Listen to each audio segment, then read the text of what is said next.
L'actualité automobile. Faites le plein. Un parcours bien contrôlé. C'est le Guide de l'auto. La référence depuis 1967.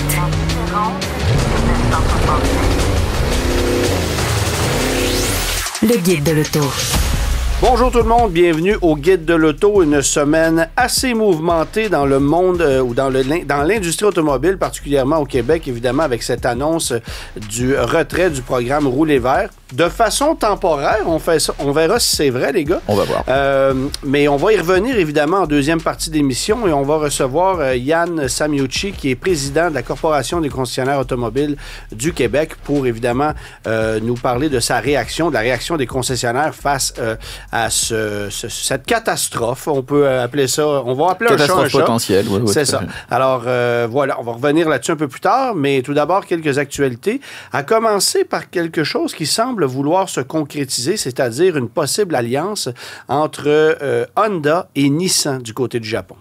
Oui, bien, pendant que nous, en Amérique du Nord, on se menace de tarifs entre le Canada et les États-Unis et de faire payer tout le monde plus cher pour l'automobile à cause de conditions politiques, bien, en Asie, ça cherche à s'allier, hein, parce que la Chine, elle est forte avec BYD, Tesla, c'est très fort aux États-Unis avec les véhicules électriques. Du côté des Coréens, on en parle, Ioniq 5, Kia, etc. Je veux dire, Hyundai, Ioniq 5 et les Kia, tout ça, ça vend très bien. Alors, chez Nissan, on n'a pas beaucoup. Hein? Nissan qui est actionnaire majoritaire chez Mitsubishi également, avec Infiniti, on va en parler à la fin de l'émission, qui est ça stagne un peu du côté des produits, on n'a pas beaucoup de choix. Donc, on est en pourparlers avec Honda en ce moment pour faire une alliance potentielle qui pourrait bénéficier du côté technologique, là, surtout je pense à Nissan qui a de la difficulté technologiquement, mais peut-être à Honda aussi au niveau administratif. Ben, faut revenir déjà un peu sur la base au départ. Nissan, c'était l'alliance Renault-Nissan qui a commencé à battre de l'aile à partir du moment où Carlos Ghosn a été arrêté au Japon. Voilà. L'alliance a été plus ou moins dissoute, c'est relativement compliqué comme situation. Et donc, Renault et Nissan ont encore des accords de collaboration en commun sur des projets, très minces, là. Mais beaucoup plus minces qu'avant. Et en fait, pourquoi ça s'était passé comme ça? Parce que Nissan trouvait qu'ils n'avaient pas le bout du bâton suffisamment important par rapport aux revenus qu'ils apportaient dans l'alliance. Et Nissan s'est dit, mais nous, on va pouvoir recommencer à voler de nos propres ailes, on génère du profit. Mais ça, c'était en 20, 21, 22. Le marché, c'est quand même considérablement pas que tassé, mais comme tu le disais très justement, il a beaucoup évolué. Les compagnies chinoises arrivent, il y a des nouveaux challenges, il y a des nouveaux défis. Et ça a l'air que Nissan n'était pas nécessairement prêt à aller justement réussir à percer ce marché-là, à s'ajuster. Les circonstances ont considérablement évolué. Et finalement, se retrouver tout seul n'était pas la si bonne nouvelle que ça. Ben non, puis on a Mitsubishi, évidemment, on est propriétaire majoritaire de Mitsubishi ou partenaire majoritaire de Mitsubishi, mais Mitsubishi est un allié, n'est pas une force. C'est ça.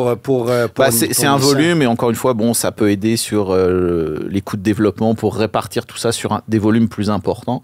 Donc ça c'est une très bonne chose. Mais encore une fois, Nissan avait besoin de s'allier. Et avec Renault, bon, il y a eu ça serait très compliqué, mais il y avait, disons, une complémentarité entre les deux acteurs. Il y en a qui était majoritairement fort en Europe, l'autre qui était majoritairement fort en Asie et aux États-Unis. Il y avait une belle complémentarité de gamme. Et là, on arrive dans une situation où, effectivement, Nissan doit se réassocier avec quelqu'un. Sauf qu'on a des produits qui sont en compétition directe. Alors voilà, c'est le point que je voulais faire exactement, c'est que l'alliance avec Honda, ça va être très intéressant, parce que bon, déjà, il n'y a pas un choc culturel. Donc le choc culturel qu'il y avait eu avec Renault, qui est une des raisons pour lesquelles ça a finalement capoté, là, il n'y aura pas de choc culturel. Mais comme tu le dis très justement, il n'y a pas de complémentarité. Ils sont sur les mêmes segments, ils sont dans les mêmes secteurs, ils sont sur les mêmes pays, les mêmes zones géographiques. Dans ce genre de situation-là, en général, quand on a vu des alliances sans complémentarité, c'est très difficile. Voire ça ne marche jamais. Ça marche très très rarement. La seule que je peux voir en exemple récent, c'est quand PSA, Peugeot Citroën, a racheté Opel Vauxhall, où là c'était exactement le même cas. C'était l'Europe, les marchés très forts, etc. Et ça a raisonnablement bien marché. Mais c'est à peu près le seul cas que je peux voir dans une alliance sans complémentarité. Parce qu'on cannibalise les produits, là, essentiellement. voilà. À un moment donné, on a des utilitaires compacts avec toute la même technologie. T'as un Rogue d'un côté, t'as un Cervé de l'autre. Ça devient une guerre de prix là, à la fin. Là. Ouais. C'est ça. Mais est-ce que on ne pourrait pas, par exemple, chez Honda, profiter du fait que Nissan a travaillé au développement de technologies électriques, ce qu'on n'a pas encore totalement fait chez Honda. On le fait déjà, mais il n'y a rien de concret, de commercialisé. Est-ce qu'on ne pourrait pas, justement, pour le monde de l'électrique, allier nos efforts pour arriver avec des produits qui sont plus solides? Ça, c'est nécessaire. C'est ce qui se passe chez beaucoup. La raison d'être de Stellantis, c'est d'abord l'électrique et la voiture autonome. Ouais. C'est répartir les investissements plus que sur 2 marques, mais sur beaucoup plus de marques. Et c'est des investissements majeurs. Donc, c'est ça qui va se passer dans le milieu de l'électrique. On parle beaucoup moins de voitures autonomes en ce moment parce que c'est plus une priorité là en ce moment. Ouais. Mais c'est vrai que dans le monde de l'électrique, ça bouge très très vite. Tu l'as dit, LPS, les Chinois poussent de façon incroyable. Ils arrivent avec en termes de technologie. Ils sont en termes de prix aussi. En termes de prix et technologie, sont en avant. En termes de prix, ils sont devant tout le monde. Donc, à un moment, c'est clair qu'il va falloir faire des investissements majeurs. Et donc, l'Alliance va servir à répartir les coûts sur plus de véhicules. Mais il y a peut-être un coup à jouer sur les forces de chacun.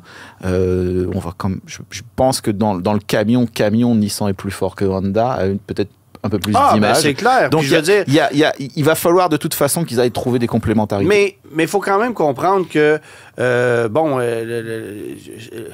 sais pas, moi, j'essaie de trouver un exemple. Il n'y aura pas d'équivalent de la Nissan Z chez Honda et il n'est aucunement question que Nissan et Honda vendent sous un même toit. Là. Ah non, on est loin de là. Non, on est vraiment loin de là. Ça sera un partage de technologie, peut-être un peu comme ce qu'on constate actuellement entre Toyota, Mazda et Subaru, par exemple. Oui, mais Nissan... Ce sont 3 constructeurs japonais qui travaillent ensemble et qui s'échangent des technologies. Ça, c'est une alliance technologique. Nissan est dans une situation beaucoup plus compliquée qui a besoin, plus que de partage technologique, qui a véritablement besoin d'un partenaire. Et c'est un point que tu amènes qui est intéressant parce que mon feeling, c'est que Nissan a beaucoup plus besoin d'Honda que le contraire. Oui. Actuellement, c'est Nissan qui est en eau trouble. Honda va relativement bien. Mais moi, je dois avouer je vais juste passer un tout petit commentaire. J'aurais jamais cru de mon vivant qu'on parlerait un jour d'une alliance Nissan-Honda. Ça, c'est un truc, pour moi, c'est... Ah ben là, il faut que tu te laisses surprendre dans l'ère automobile actuelle. Il y a une alliance entre GM et Ford. Oui, c'est impensable. Ça. C'est pour moi, c'est comme, waouh, j'aurais vraiment pas cru voir ça de mon vivant. Donc, d'un côté, je trouve ça triste parce que c'est toujours, voir des marques en difficulté, c'est jamais rigolo. Mais d'un autre côté, je trouve ça passionnant parce que les trucs qui s'en viennent, là, il va se passer des choses. C'est vraiment intéressant. Alors, à suivre au cours des prochains mois, on risque d'en entendre énormément parler. Il y aura de plus en plus de concret sur le sujet. C'est des pourparlers en ce moment, mais peut-être ça va se concrétiser. Mais en attendant, ce qu'il y a de concret chez Honda, c'est la confirmation de l'arrivée sur le marché canadien de la Prélude. Grand retour de la Honda Prélude. Si on peut appeler ça une Prélude. Ben écoute, on n'a pas beaucoup de détails techniques, mais on parle en partant d'un moteur hybride avec une transmission CVT pour le premier modèle. On parle d'un modèle 2026, donc ce n'est pas la Prélude dont je me rappelle qu'en tant que véhicule en tant que de technologie. En fait, on parle d'une Civic coupée qu'on va appeler Prélude. Regarde, mais là encore, je suis d'accord avec vous, mais c'est le fun de voir revenir des coupés dans un marché automobile où tous les VUS se ressemblent et sont tous plus gris les uns que les autres, voir un coupé rouge, en plus, c'est les photos qu'on a vues, voir un coupé rouge. On a vu le concept, puis il y avait l'air d'un modèle de production quand on a vu ce concept. C'était ça, là, puis on l'appelait le concept Prélude. C'était écrit dans le ciel que ça allait arriver, et là, 1 an plus tard, je pense qu'on concrétise les plans. Je trouve ça super encourageant. Je trouve que ça dynamise l'image de marque. C'est très positif. Peut-être que les coupés... De toute façon, les coupés ont toujours été cycliques dans l'histoire de l'automobile. C'est parti, revenu, ça n'a jamais arrêté. Alors, peut-être que c'est le début de quelque chose et puis qu'on va avoir une résurgence dans les 4-5 prochaines années de ce segment-là. ce qui pour moi est une très très bonne nouvelle. Ouais, voilà. Alors, est-ce qu'on va retrouver une prélude chez Nissan? Ça, c'est une autre histoire. Peut-être qu'on va l'appeler Silvia ou 240 SX, on ne sait pas. C'est ça. 200 SX, dans le fond, parce que c'est un 2 litres. Ouais. Mais on verra. De façon non officielle, mais tout laisse croire que ça va arriver, le Volkswagen ID4 qu'on ne peut vendre depuis des mois maintenant chez les concessionnaires pour une raison de stop sale, en fait, de rappel concernant les poignées de porte, bien, il semble qu'on soit sur le point de pouvoir relancer la vente du véhicule.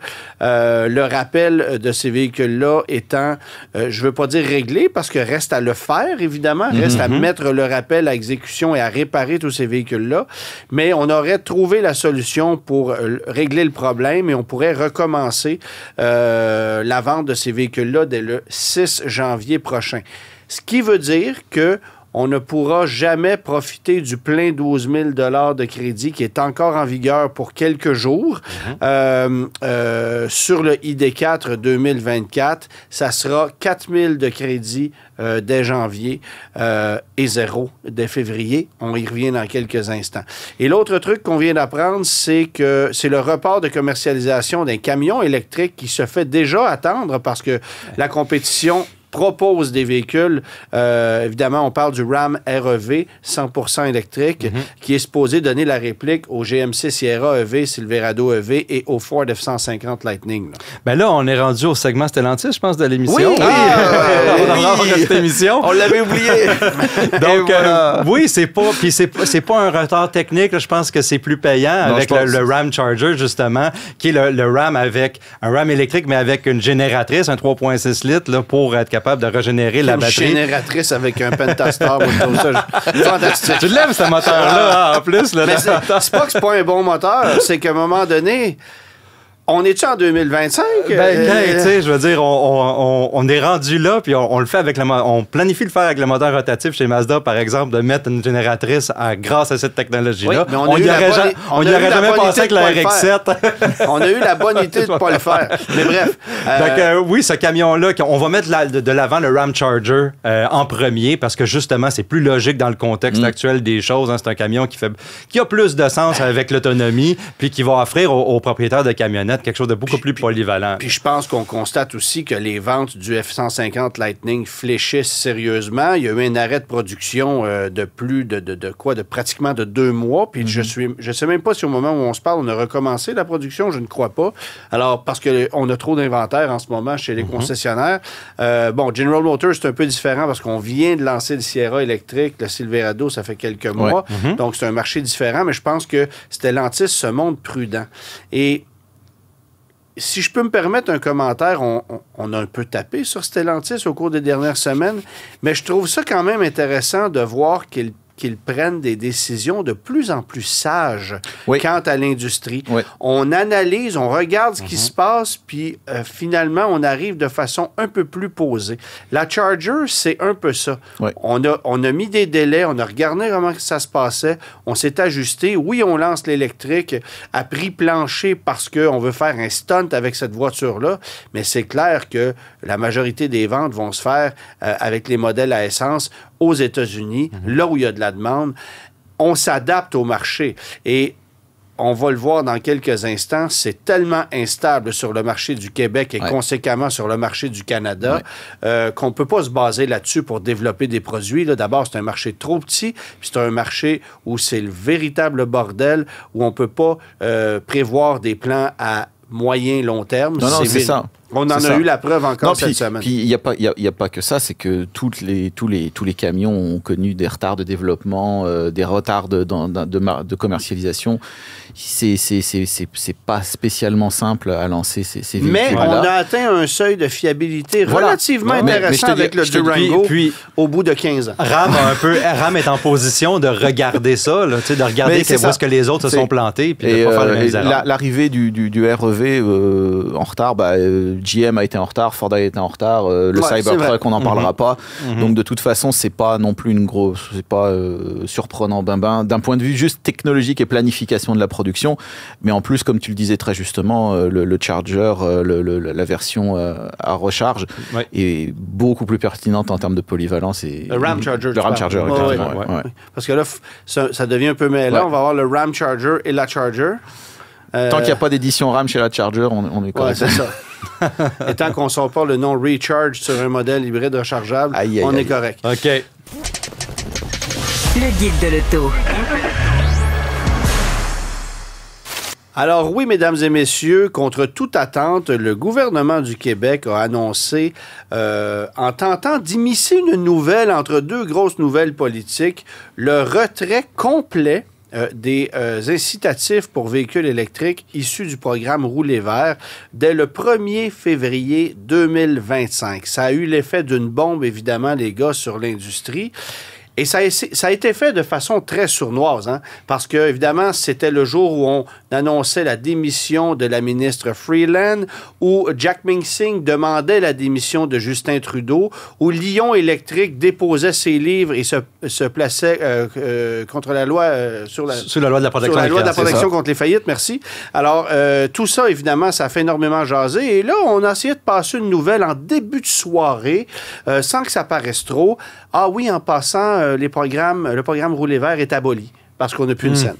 Alors ça a été la nouvelle qui a été annoncée par le ministre Benoît Charette, qui, je vous le rappelle, 2 semaines auparavant, allait dire dans les journaux que fallait acheter un véhicule électrique, c'est urgent, c'est le véhicule d'avenir.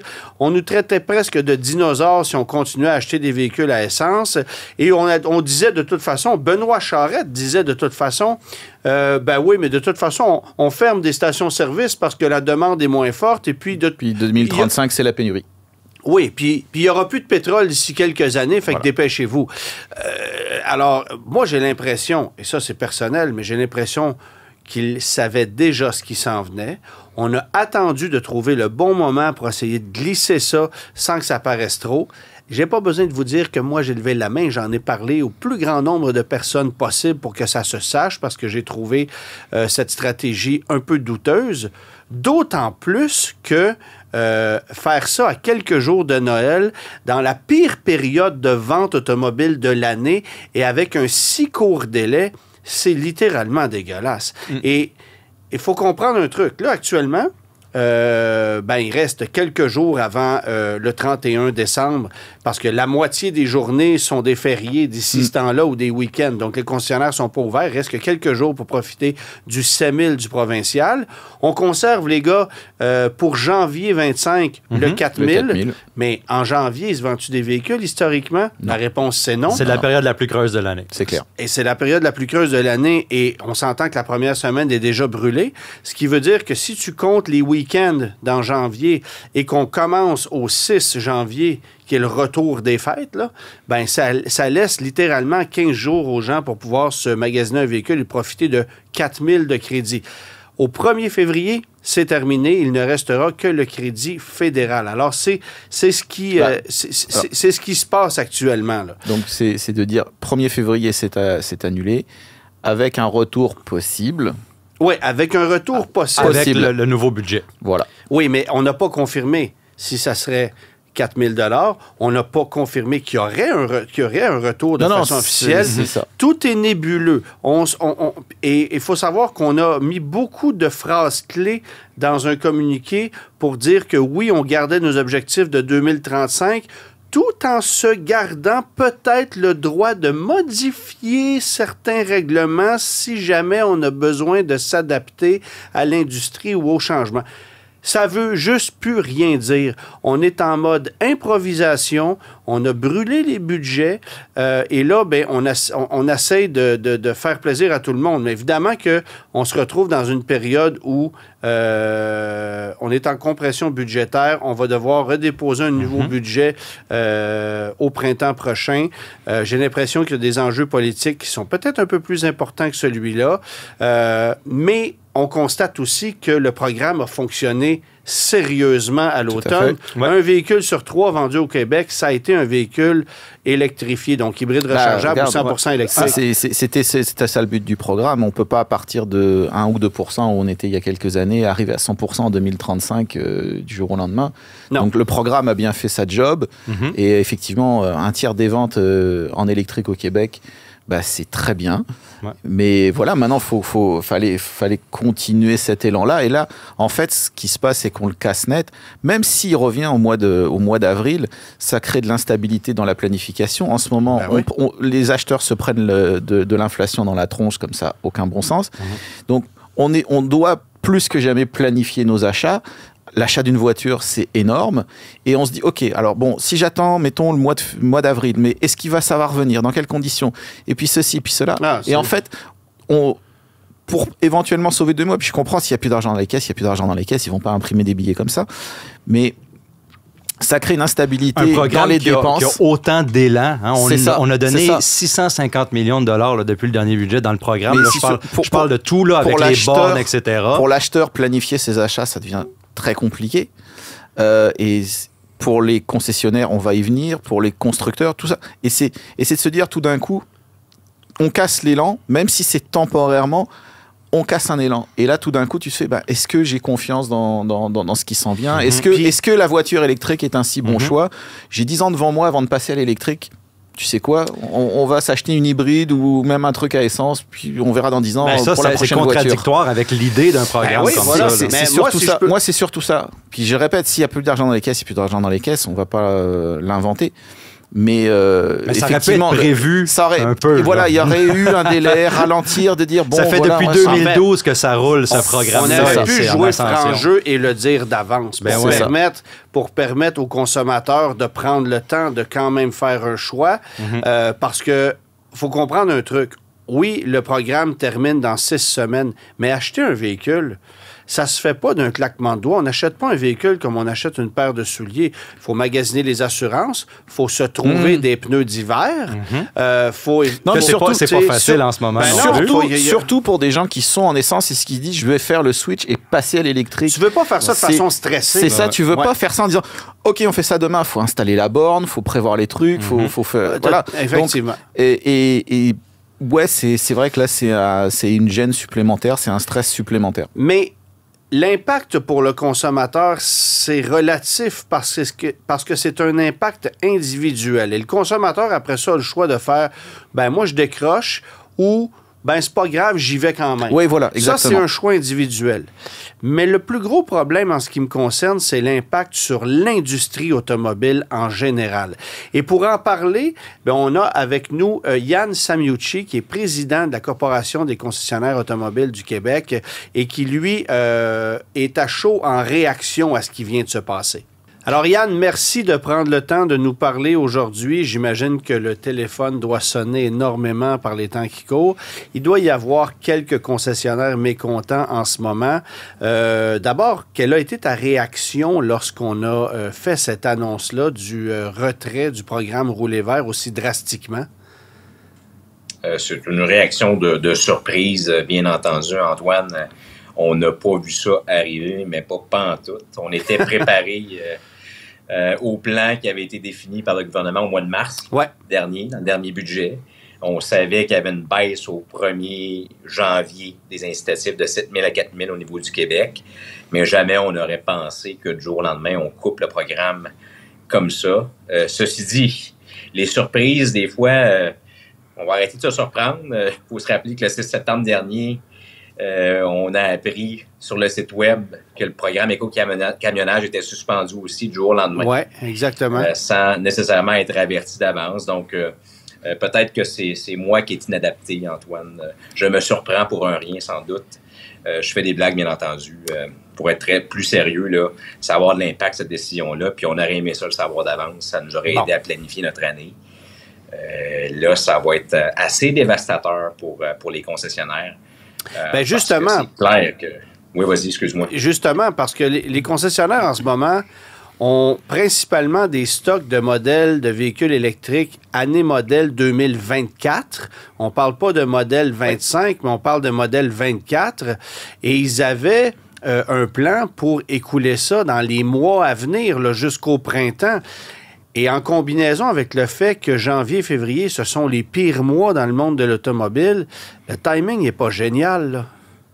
Le timing n'est pas génial, puis tu sais un peu comment notre industrie fonctionne. On a un coût financier assez important à supporter les inventaires du côté des concessionnaires.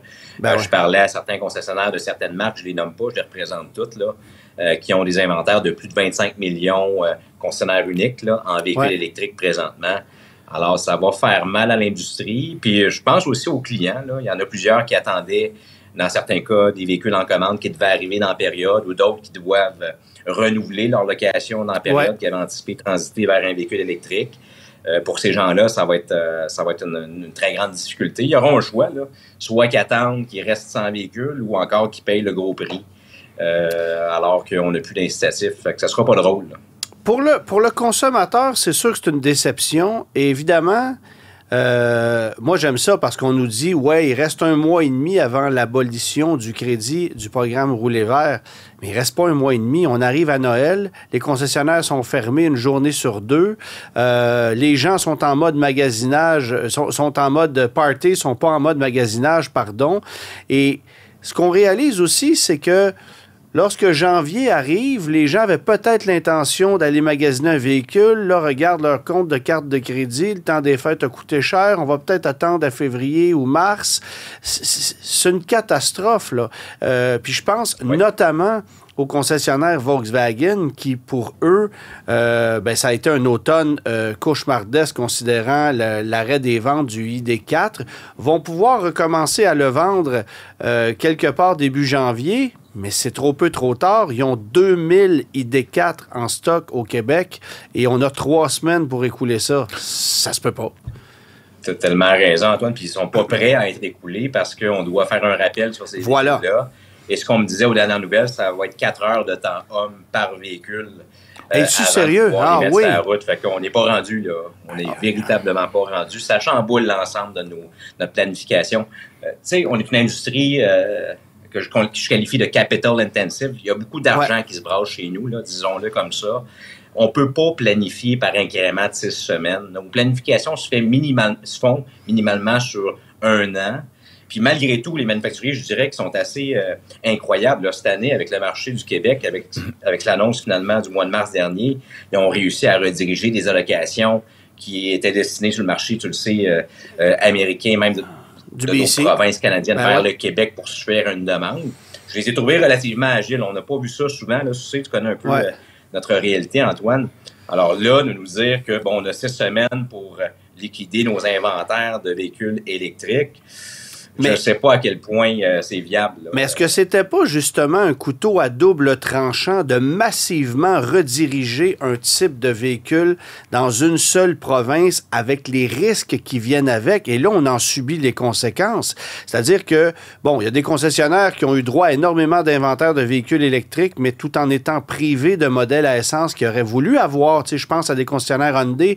On manque de Venue, de Kona, d'Elantra, mais on a des Ioniq 5 qui a pu savoir quoi en faire. C'est un exemple parmi tant d'autres, il y en a beaucoup. Mais là, on nous remet la monnaie de la pièce parce qu'avec ce qui arrive présentement, ce ne sont pas les concessionnaires canadiens qui sont pris avec un problème, ce sont les concessionnaires québécois. C'est une décision québécoise dans un marché où on a inondé le nombre de véhicules électriques chez les concessionnaires. Fait que c'est une multitude de facteurs qui font que on se retrouve avec un problème gigantesque. Puis la question que je te poserais, c'est, aux yeux des manufacturiers qui sont pour la plupart basés à Toronto, aux yeux du Canada, est-ce que le Québec n'est pas un peu le dindon de la farce avec les décisions qu'on prend à tout bout de champ, à changer d'idée comme on change de chemise? C'est peut-être pas les mots qu'ils utiliseraient. Je dirais plutôt que sûr. Le Québec est un marché hautement complexe où il est difficile de faire des affaires en général. Notre cadre réglementaire, puis on parle pas que de véhicules électriques, là. Notre cadre réglementaire général pour faire des affaires au Québec est plus complexe. Il y a la réalité de la langue, mais on l'exclut. Mais la norme BZE, dans le contexte nord-américain, actuellement, on a la norme la plus sévère. Ouais. Notre norme est plus sévère que la Californie. Donc, ça fait en sorte que les manufacturiers doivent faire des choix. Le choix qu'ils ont fait, je pense, dans les deux derniers trimestres était le bon, mais on doit être capable d'anticiper ce qui va se produire dans les 2, 3, 4 trimestres qui s'en viennent. Et là, on vient de changer les règles du jeu en cours de jeu. C'est une complexité jamais vue. Tu sais, tous les milieux des affaires ont besoin de 2 ingrédients pour être capable de prospérer dans le temps. Des challenges. La stabilité et la prévisibilité. On n'est pas différent dans l'automobile. Non.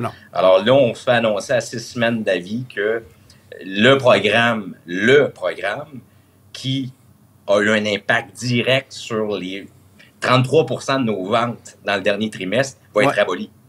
C'est ça. C'est énorme. Ce n'est pas anodin comme décision. C'est pas anodin. Et ça aura des répercussions importantes pour notre industrie, c'est clair.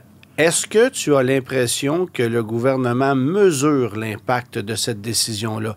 On ne parle pas uniquement du fait que, bon, les coffres sont vides, le programme a bien fonctionné durant l'automne, alors on a pris la décision d'arrêter ça. Et à leur défense, je dois dire qu'ils avaient une enveloppe. Ils ont dit que lorsque l'enveloppe serait vide, on cesserait ça. Et c'est ce qu'ils ont fait. Mais c'est clair qu'ils auraient pu l'annoncer plus longtemps d'avance, savoir que ça s'en venait, l'anticiper. Moi, j'ai l'impression qu'ils le savaient déjà puis qu'ils ont tardé à le faire. Ça, c'est une impression personnelle. Mais est-ce que tu penses qu'on mesure l'impact? Parce que une diminution des ventes de véhicules comme ça a aussi un impact sur les taxes qu'on va récupérer, là. Absolument, l'impact est multiple. Est-ce qu'on mesure l'impact? C'est difficile pour moi de le dire. Je dois dire une chose, c'est qu'on a une discussion qui est ouverte avec le ministère de l'Environnement. On a un contrat là, où l'industrie s'implique pour atteindre des cibles qui nous amènent jusqu'en 2035. Alors, bien sûr qu'on a une discussion qui est existante, qui est continue maintenant. Ça, pour moi, c'est vraiment une surprise backdoor, comme on dit. Là. On s'y attendait pas, mais pas du tout. Ça nous a jamais été dit en amont. Fait que, à ta question, est-ce qu'on a mesuré l'impact? Je suis pas sûr. Parce que s'il l'avait mesuré, si on nous avait dit, écoute, ça se pourrait qu'on fasse ça, Yann, on aurait eu, je vais le dire comme ça, l'opportunité de lever la main. Puis, de lever la main puis d'influencer peut-être une autre décision. Donc, j'estime que probablement qu'il n'avait pas anticipé des impacts dont on parle aujourd'hui, Antoine, parce que s'il l'avait anticipé, je ne suis pas sûr qu'il aurait pris la même décision, pour être honnête. Maintenant, tu parles des argents disponibles. Je tiens à dire une chose, juste à apporter une nuance. Ouais. Le fonds d'électrification et des changements climatiques, le fameux fonds vert, a accumulé dans les dernières années un surplus d'exercice de 1,7 milliard. Et il y a 1,7 milliard de nouvelles recettes, de nouveaux revenus qui émanent principalement de la bourse sur le carbone à chaque année. Donc, oui, le programme Rouler vert, il est coûteux. Je suis 100% d'accord avec toi. Maintenant, l'argent est disponible dans le fonds vert. Donc, la cagnotte dont certains ont parlé dans les derniers jours, elle est bien garnie. Donc, les fonds sont disponibles. Il ne s'agit que de faire un choix. Et là, c'est ma crainte actuellement. Est-ce que le gouvernement vienne de prendre une nouvelle orientation, c'est-à-dire d'appuyer sur d'autres initiatives en électrification au lieu d'aider les Québécois à acquérir des véhicules hybrides branchables et électriques. Donc, moi, c'est ma grande question aujourd'hui. Et aussi, si c'est une autre orientation au niveau de l'incitatif, est-ce que le corollaire, c'est-à-dire les pénalités de la norme VZA imposée aux manufacturiers qui vont jusqu'à 20 000 $ par véhicule non livré, est-ce qu'on va bouger ce plan-là aussi? Alors, pour moi, c'est la plus grande question aujourd'hui. Il y a un élément intéressant quand même qui s'est produit lundi, puis on en a peu parlé. Le gouvernement a adopté finalement sa norme VZ, pas norme VZ, pardon, la norme 2035 finale. Et on vient d'établir que dès 2026, on va refaire une révision du plan. Initialement, ça devait être qu'en 2030. Là, on dit on va faire une révision en 2026 et en 2030. De sorte que si jamais ça ne fonctionne pas comme prévu, j'ai quand même un léger espoir que le gouvernement va faire preuve de pragmatisme pour réviser le plan, réviser les pénalités, réviser l'échéance 2035 également. Oui, quelques phrases au conditionnel qu'on a pu voir dans les communiqués qui voulaient tout dire, mais qui étaient très, très bien dissimulés. Tu avais une question? Oui, bien justement, en parlant de conditionnel, selon vous, quelles sont les chances on parle pour le moment d'un arrêt temporaire. Est-ce que, selon vous, il y a des chances que ça revienne ou cet arrêt temporaire, il va commencer à s'éterniser? J'ai bon espoir, tout de même, malgré toute la difficulté de la chose, que le budget va être adopté rapidement, de sorte que dès le 1er avril, le programme Rouler vert pourrait être réactivé, ce qui nous donnerait une suspension de 2 mois, jour pour jour, en fait. Et qui ne serait pas rétroactive, ça, on l'a bien mentionné. Qui ne serait pas rétroactive, bien sûr, parce qu'on veut sauver des sous, là, ici. Alors ça a été dit très clairement. Mais encore une fois, on est des vraies girouettes, là, parce que pendant 2 mois, ce qu'on dit, c'est on arrête le programme, on ne sait pas si on va le ramener, mais il y a une lueur d'espoir. Alors, que vont faire les consommateurs? Ils vont se dire, bon, ben moi, en février, en mars, j'achète pas de véhicule, je vais attendre de voir ce qui se passe en avril. Alors, pendant ce temps-là, tu as des concessionnaires qui vont avoir des inventaires gigantesques et vont rien vendre. Et Dieu sait ce qui va se passer en avril. Et à ce moment-là, on verra quelle sera la décision des consommateurs par rapport à ce qu'on va octroyer comme crédit. Fait encore une fois, on est en mode ajustement. Ouais, fait que ça va être une grosse déstabilisation du marché pour finalement potentiellement sauver 2 mois. Absolument. Et ça pourrait être plus, mais encore une fois, il faut continuer à commander des véhicules, il faut continuer à faire rouler les bâtisses. Et toute l'industrie en souffre de ça. Il y a aussi le fait que c'est contradictoire un peu, parce que si j'ai besoin de changer mon véhicule au retour de l'hiver, au retour des fêtes, je vais peut-être opter pour un véhicule à essence puis dire, moi, je vais faire ça dans 3-5 ans, parce que justement, ça, c'est contradictoire avec l'idée du programme de faire la conversion là, vers l'électrification. Ouais, c'est un 2 mois de flou qui peut avoir, on verra, mais ça peut avoir effectivement des impacts très importants. À chaud, je dirais que c'est très malheureux que ça arrive à ce stade-ci. Je veux dire, on a un élan incroyable actuellement. On est le marché nord-américain où ça fonctionne le mieux. Alors, c'est triste que ça arrive à ce moment-ci, alors que l'élan aurait dû être préservé avec l'apport gouvernemental. Bon, l'avenir nous dira ce qui se passera pour 2025, mais disons que l'instabilité va être probablement l'élément clé pour les 2 premiers trimestres de l'année. Au moment où on se parle, ça ne fait pas encore 48 heures que la nouvelle est sortie. J'imagine qu'on est peut-être déjà en mode solution chez certains manufacturiers, chez certains concessionnaires également, pour essayer de trouver des astuces, des façons de pouvoir liquider des véhicules. Je pense à des concessionnaires Nissan qui ont des Ariya en inventaire, à pu savoir quoi en faire. Des Ford Mustang Mach-E, Ioniq 5. Tesla fait aussi partie de l'équation. On a des stocks chez Tesla. Alors, il faut que ça sorte. Alors, quelles sont les premières pistes de solutions qu'on a entendues jusqu'à maintenant, même si c'est très tôt là, pour s'avancer? C'est une bonne question, Antoine. Moi, ce que j'entends, les concessionnaires m'appellent et me disent, j'ai des véhicules en transit, j'ai des véhicules qui sont commandés présentement, je fais quoi? Okay. Alors, je ressens beaucoup d'incompréhension actuellement du côté des concessionnaires. Il y en a qui en ont beaucoup en inventaire présentement qui vont dire, regarde, je vais en plaquer comme des véhicules démonstrateurs. Minimalement, je vais faire essayer ces véhicules-là pendant la période. Alors, on peut le faire avec quelques unités, mais pas avec des dizaines, voire des centaines, là. Exactement. Alors, so much we can do, comme on dit en bon français. Alors, voilà, c'est beaucoup d'instabilité, beaucoup de questionnements, beaucoup d'incertitudes. Puis bon, le plan vers les véhicules électriques à 100% en 2035 est déjà truffé de difficultés, de défis, d'incertitudes. C'était pas nécessaire d'en ajouter à ce moment-ci. Puis, admettons qu'on vient ajouter l'équation d'un gouvernement fédéral qui pourrait changer plus rapidement que prévu et qu'à ce moment-là, il y aurait un crédit fédéral qui pourrait lui aussi disparaître assez rapidement. Ça aussi, ça aurait un impact, là. Ça aussi, ça aura un impact. Puis oui, advenant un changement de gouvernement, puis ça sent ça ces jours-ci, bien entendu. Hein? Mais même avec le gouvernement actuel, le prochain budget au mois de mars, le gouvernement Trudeau pourrait très bien décider, à supposer qu'il existe encore à ce moment-là, de décider d'abolir son programme. Il y a tellement d'incertitudes, Antoine, actuellement. Là. En terminant, est-ce que vous avez l'impression chez les concessionnaires qu'il y a une lueur d'espoir pour un truc, c'est-à-dire pour la valeur de revente des véhicules électriques d'occasion qu'on a actuellement en stock? Parce que si le prix des véhicules électriques neufs explose considérant la diminution des crédits, forcément que la valeur des électriques d'occasion est appelée à grimper. Alors là, on pourrait pallier à des pertes avec des profits supplémentaires sur des véhicules électriques qu'on aurait déjà à vendre. Là.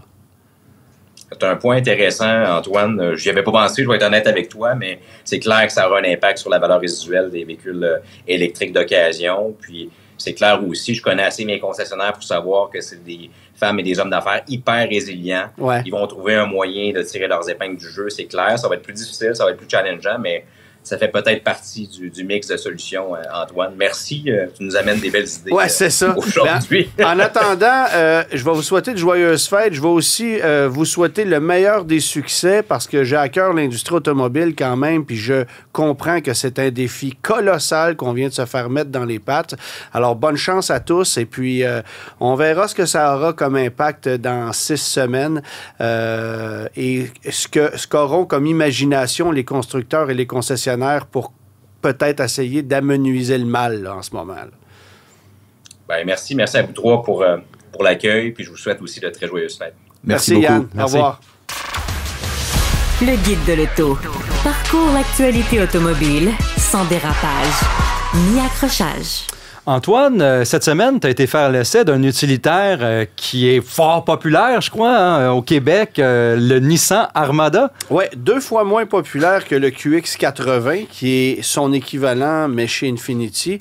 Bon, je vais expliquer un peu les choses. C'est que le QX80 a été renouvelé il y a quelques mois et on a commencé à vendre la nouvelle génération, alors que l'Armada, lui, se renouvelle officiellement en ce moment pour une arrivée chez les concessionnaires en janvier. C'était le même véhicule jusqu'à tout récemment avec évidemment un capot différent, une calandre différente. Et bon, le Nissan Armada, ça joue, évidemment, c'est dans le créneau des grands utilitaires. On rivalise avec les Chevrolet Tahoe, GMC Yukon, avec le Ford Expedition, accessoirement avec le Toyota Sequoia, parce que ça demeure un des moins vendus. Oui, aussi. Le Sequoia qui s'est même moins vendu que l'Armada pendant plusieurs années. Mais je te dirais que Nissan a décidé d'adopter une approche un peu différente par rapport au passé avec sa nouvelle génération. Et pour comprendre un peu de quoi il s'agit, le Nissan Armada, c'est un véhicule qui connaît un succès monstre à l'international, notamment dans les Émirats arabes, où il est vendu sous le nom de Nissan Patrol. Et un Nissan Patrol, ça a une connotation... c'est là qu'il est fort populaire. C'est le gros nom chez Nissan depuis des décennies. C'est l'équivalent du Land Cruiser à l'international chez Toyota. Absolument. Et si chez nous, c'est un véhicule qui n'a jamais été offert sous ce nom-là, il faut quand même comprendre l'histoire qui vient avec. Donc, ça explique le succès de ce véhicule-là qu'on vend sous le nom de Nissan Patrol un peu partout dans le monde. Et l'Armada, lui, est vendu en Amérique du Nord, mais c'est essentiellement le même véhicule sans motorisation diesel, bien évidemment. Sauf que là, on arrive avec un camion qui est plus moderne, qui a un look plus distinct que celui du QX80. Je trouve que c'est réussi. Et l'approche qui est intéressante, c'est cette nouvelle version Pro 4X qui, évidemment, se veut plus aventurière, vient rivaliser avec un GMC Yukon AT4, par exemple. Qui prend un peu dans les racines du Patrol, qui pige un peu dans l'arsenal. Il y a même existé, il existe même, je pense pas qu'on la fabrique encore aujourd'hui, mais il a existé pendant nombre d'années une version Nismo du Nissan Patrol qui était à saveur plus sportive et on a aussi vendu des versions à saveur plus aventurière. Alors, le Pro 4X avec une suspension pneumatique qu'on peut relever de 5 cm pour avoir une garde au sol qui est plus intéressante, où tu as des modes de conduite hors route incroyables, des pneus plus agressifs. Ça en fait un camion qui se distingue davantage du QX80, qui est vraiment pas donné, mais qui, je pense, va être la version la plus vendue dans la gamme Armada, du moins au Canada. Là. Et c'est un camion qui, moi, m'a impressionné pour sa solidité, son aménagement, une très belle finition, un système audio, là. On s'est installé avec ceux qui ont développé le système audio à bord de ce véhicule-là. La première réaction que j'ai eue, c'est il y a juste 12 haut-parleurs, c'est rien d'impressionnant. Quand tu compares ça avec un Cadillac Escalade qui en a 46, on est gâté pourri quand même. On est gâté pourri. Mais 12 haut-parleurs, c'est parfait pour quelqu'un qui apprécie la qualité sonore, mais qui ne veut pas passer 8 ans à ajuster le système. Parce que... 46 haut-parleurs. Non, mais tu as tout compris. Ça se règle facilement, puis tu as une qualité sonore exceptionnelle. Alors, c'est une petite aparté, mais j'ai trouvé que, justement, on se distinguait un peu plus avec ce camion-là et qu'on avait une approche au final, plus intéressante que le Toyota Sequoia, qui, lui, a l'avantage d'avoir une motorisation hybride extrêmement puissante et polyvalente, donc plus économique, mais la qualité du Toyota Sequoia, c'est ordinaire. Tu sais, finition, présentation, c'est pas un produit particulièrement impressionnant. Et je trouve que Nissan a fait un meilleur travail à ce niveau-là. Et d'ordinaire, c'est contraire. Là. Chez Nissan, on n'est pas réputé pour avoir les plus belles finitions, la plus belle qualité de construction, mais ça, c'est très solide. Il y a deux mais. Alors, c'est un V6 biturbo compressé de 3,5 litres qui dérive du moteur de la GT-R qu'on vient glisser sous le capot de ce camion-là. C'est une mécanique qui est très performante. Ça fait 425 chevaux. Ça roule à l'ordinaire. Et c'est jumelé à une boîte neuve. Donc, le rendement est intéressant. C'est grognon à haut régime, un peu quand même. Mais ça consomme pas beaucoup moins que l'ancien V8. Non. Qui était déjà pas spécialement... C'est ça. Pour une version Pro 4X qui est un petit peu plus haute, que des plaques de soubassement, des pneus plus agressifs, la moyenne annoncée combinée est à 14,4 litres au 100. C'est élevé quand on sait qu'un Expedition roule à moins de 12 litres, que même un GMC Yukon avec un 8 cylindres roule autour de 13. D'être à 14,4 pour ce véhicule-là, 13,6 pour les autres versions qui sont un peu plus traditionnelles d'approche. On sait que les turbos, si tu as le pied un peu lourd, ça monte très vite. C'est là que ça arrive. C'est ça. Alors, avec le V8, tu as un peu plus de linéarité dans l'évolution de la consommation. J'ai trouvé que c'était quand même gourmand et c'est sûr qu'on ne s'est pas vanté de l'économie de carburant avec ce camion-là.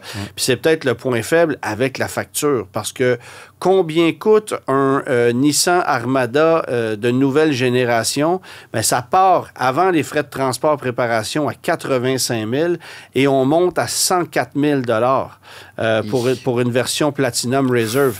La version Pro 4X, qui je pense va être la plus populaire, en incluant tous les frais, là, vous êtes à 97 000 c'est des sous. Là. C'est Nissan. C'est des sous. C'est énormément d'argent. Et quand tu compares cette facture-là avec celle d'un GMC Yukon équivalent ou d'une Expedition, ben on est plus cher. Alors, c'est ça qui, pour moi, est le gros irritant. J'ai hâte de voir si Nissan va s'ajuster.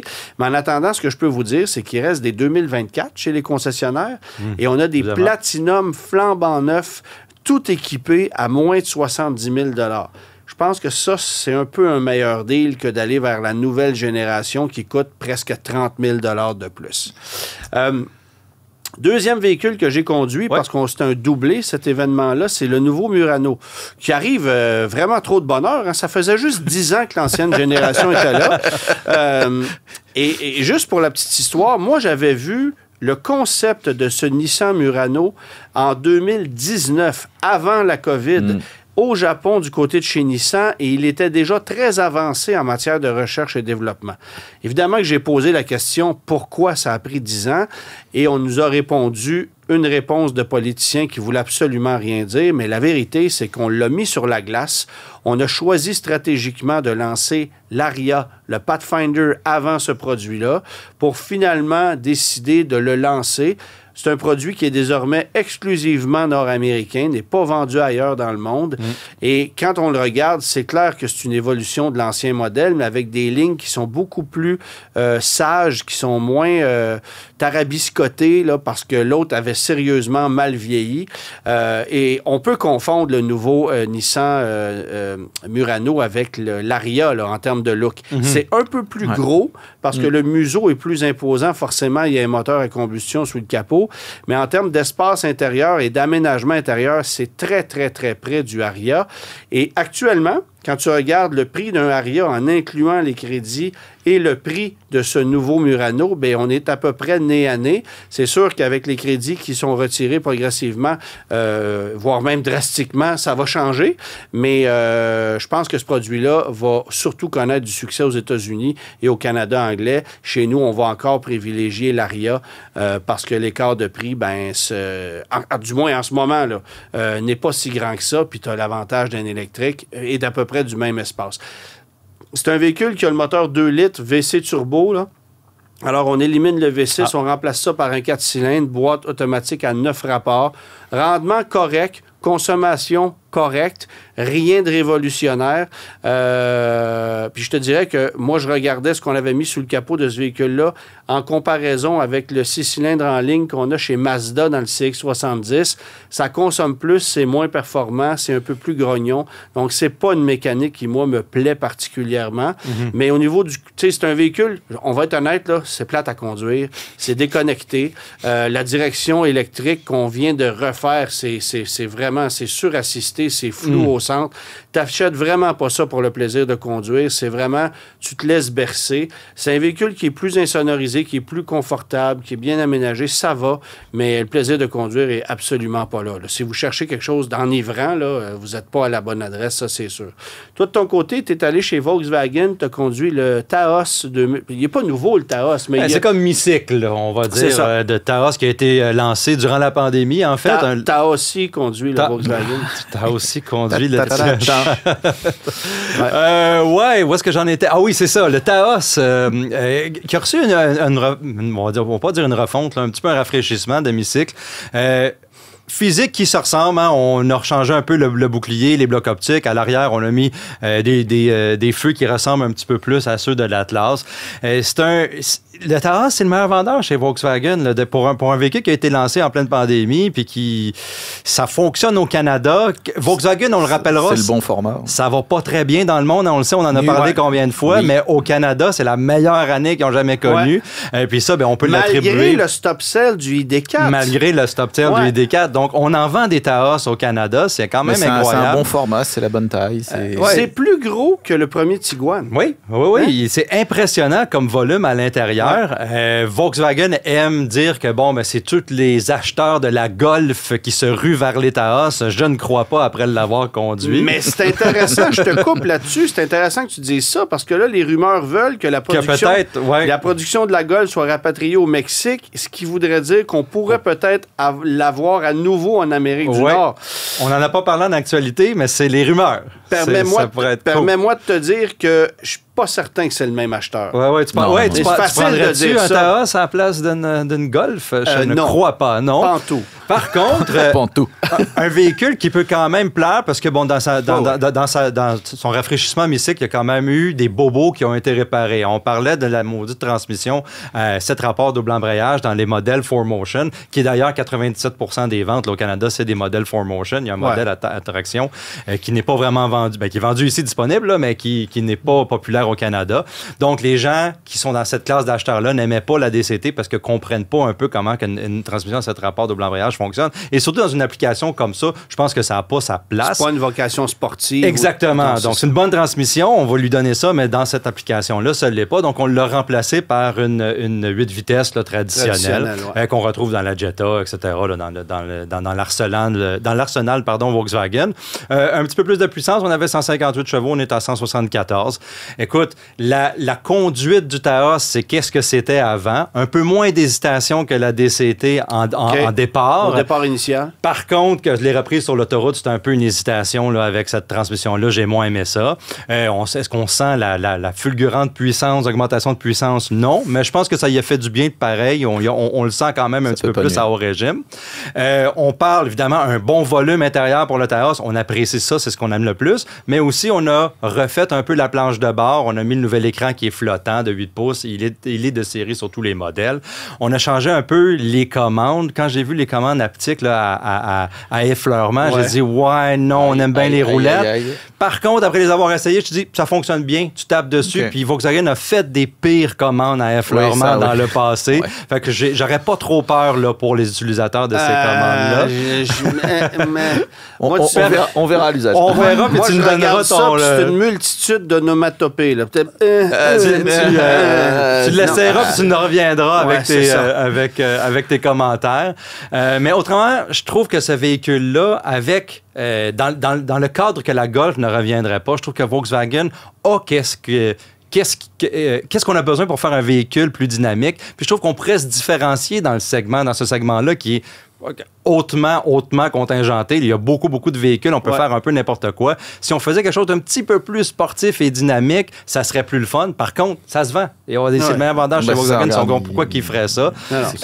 On parle pour les prix de 29 795 $ pour la version de traction que personne n'achète au Canada. Et on monte à 31 795 $ là, plus les frais pour la version Trendline, le 4Motion qu'on a essayé. Puis on grimpe ça à 40 000 avec les options. Absolument. Exactement.